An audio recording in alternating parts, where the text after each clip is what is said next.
Okay. Cool. Would you rather be Batman or Spider-Man? Batman. Why would I be Spider-Man? Why would you want to be Batman, though? I don't know. He's a billionaire. Would you trade your riches for actual powers? And you'd have to be Spider-Man, so you get to you'd be broke, but you'd be living in New York, and I feel like being Spider-Man would just be more fun than Batman. You get the money, but he's always brooding and depressed and No one knows what it's like to be the Batman. It's true. I'm halfway there. I am dating a redhead. So I'm gonna go Spider-Man. I'm going Spider-Man all the way. Tobey Maguire, Andrew Garfield, or Tom Holland? yes. I'm gonna say Tobey Maguire because I'm gonna be way too attracted to Marissa Tomei for me to be comfortable being my aunt. Yo, what up? It's your boy, Matt McCormick. I'm back here on the set of The Quick Take with my boy, the baby communist himself, Horatiu Zglimbea. We saw The Predator, and we're gonna talk about it today. Tonight. On The Quick Take, on YouTube, where you're watching this. And OUTV. But mainly YouTube. You ready for this shit, Horatiu? Let's f***ing do it! Theme song!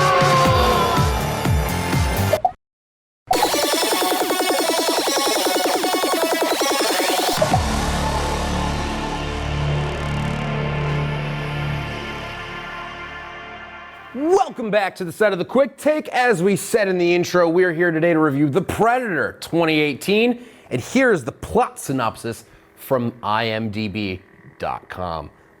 When a young boy accidentally triggers the universe's most lethal hunters to return to Earth, only a ragtag crew of ex-soldiers and a disgruntled science teacher can prevent the end of the human race. What'd you think of The Predator? I have very mixed feelings about The Predator because I love the franchise, I love the monster. Growing up, The Predator, #1 with Arnold Schwarzenegger, was one of my favorite films, if not the favorite film. And I think The Predator is the best creature from cinema. But The Predator, man, it was cool to see it back on the big screen, but I don't know. It was so cheesy.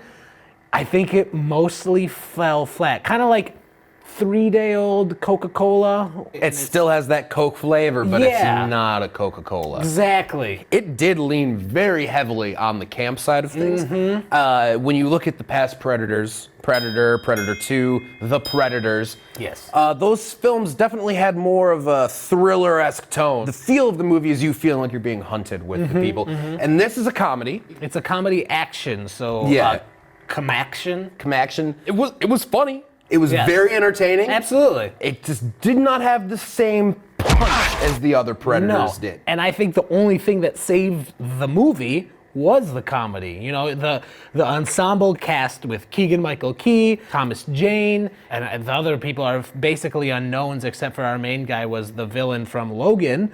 And Theon Greyjoy. Oh, I forgot, Theon Greyjoy. How could I forget him? So them together, their banter back and forth really made me think of the banter and the camaraderie from the first Predator. Bunch of slack-jawed gets around here. This stuff will make you a goddamn sexual tyrannosaurus. Just like me. If your mom's vagina were a video game, it'd be rated E for everyone. I kind of want to see a movie with just them. Yes. If they had that movie and didn't have to throw in the Predator stuff, Absolutely. I would have been A-okay with watching that. Right. But this is a Predator reboot. But it's a continuation. So this is 20, 30 years down the line. The last time the Predator visited was 97. The government seems to be very ready to get these Predators, but they don't seem to know anything about them. Not at all. They have a lot of their tech. I don't know where they got their tech. There must have been visits from the Predator outside of Predator 1 and 2. A lot of black holes in this plot. There are so many And you can potholes. use those to fly your spaceships through and show up on an Earth where this movie made sense. Let's just skip right ahead to spoilers because why the not? The plot is that the original looking, classic Predator look, he's coming to Earth to deliver some kind of device to help us fight the Predators because the Predator race is going to all these different planets in the galaxy to get different DNA to keep making themselves bigger, faster, stronger. Kanye West, Daft Punk, I don't know. Yeah, they're trying to hybrid themselves with other stuff. Right, and some of them don't want that to happen, so they're trying to help the humans defeat the Predator. The main Predator we see in most of the flick is this giant hybrid. It can make an exoskeleton out of nowhere come on its suit. It has awesome technology that's built into its body. It's super strong, super fast, and boy, does it look like Yeah, we're talking Black Panther levels of graphics here. We're talking bad, bad, bad. If you're gonna keep pumping this much money into your big budget blockbusters, make sure your fucking CGI is on point. And I don't know what it is. You wanna know what it is? You wanna know what it is? Yeah. We're not using American graphic studios to do these things. A lot of times these things are outsourced to China, to India, to these places where they can just throw someone $5 for the week and say, make us these graphics. And they'll do it gladly. It won't be good, but It'll be passable. they're cheap. Yeah. They're cheap. And if you're watching on Netflix, like a lot of people will, they won't give a shit. Absolutely. They just want to see the Predator do Predator stuff. And although that happens in this movie, I feel like a lot of the violence comes from the humans. Yes. Inflicted on other humans. There's a lot of infighting going on with the humans. Yeah, the government's bad, and this group wants to kill everybody who knows about the predators. Like, honestly, like I don't see why they want to hide the fact that there's predators out there, because they land in America. Of course. With 300 million people, 500 million guns. Yeah. I feel like if you told the American population, hey, there's this alien race who wants you dead, I feel like there's a lot of boys in Texas who would not stand for that. A lot of guns in Texas, folks, and I don't know if an alien invasion is gonna last. It ain't. I don't know how I feel about the kid aspect. That was a weird angle. The main character has a child. He suffers from Asperger's syndrome, and they're saying that that's the next step in evolution. The predators are taking the best and greatest DNA throughout the years of the warriors, and then they say the kid is a warrior, and they try to capture him at the very end. The kid is kind of a tech genius. He's just got autism. Yes. Yeah, I don't see why they'd say he's this great warrior when all he did was kind of finagle around with some tech. Yeah. Some really bad CGI tech. This is more of a Gen Z thing. Those kids are real apt at technology in general. Sure. So I feel like you throw anything with a screen in front of a 3-year-old, they're gonna get it. Yeah, and I just didn't like the angle that they took that a kid who's like 10 years old is the DNA that they want to gather so that they can keep evolving. They made the Predator nigh invincible in this movie. I just didn't like the invulnerability that they portrayed or made the Predator have because, I mean, everything can be killed. Yeah. If it can bleed, it can die, right? Doesn't Arnold Schwarzenegger say that? That's the line. If it bleeds, we can kill it. That's the only line they didn't try to rehash. Oh my God, there was so many stupid throwbacks. Let's number the throwbacks. They had Olivia Munn looking at the Predator and saying, "You beautiful motherfucker," rather than "You ugly motherfucker." They had Gary Busey's son play a scientist who I think was in the same organization that his father was in. They had the "Get to the chopper" line, except bastardized when they're staring at motorcycles. They aren't even chopper motorcycles, Horatiu. They're just standard Harley Davidsons. Yep, I know.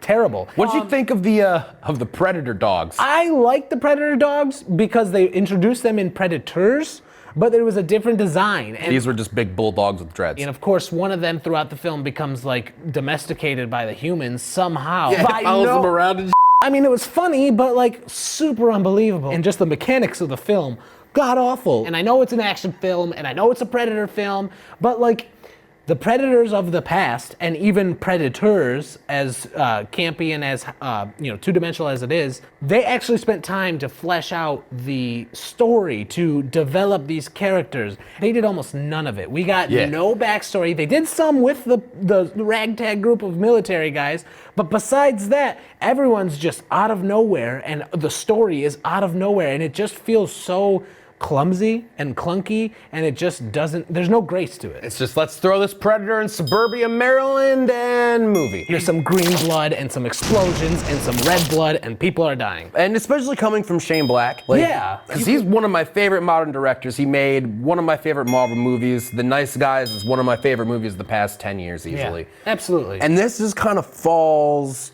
to the wayside. You could tell that he had a lot of influence when it came to the dialogue. It was very snappy, very Shane Black-like, but then as soon as like the movie you came to see kicks in, it just kind of goes right out the window. Exactly. And another big critique that I have, like you said, the Predator is supposed to be scary. You know, you don't see the Predator until the very end. In this movie, they just... Right from the get. That was the magic of the Predator. You don't see the Predator until the climax of the film. And I know we've seen it, but we gotta capture that magic, man. Yeah.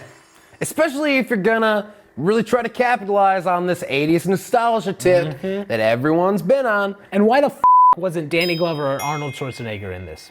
They didn't care. Yeah. I'm gonna say this about the movie. If you want to just see the Predator do some Predator stuff, don't go into it expecting anything other than Predator camp. You're gonna have a great time. Yep.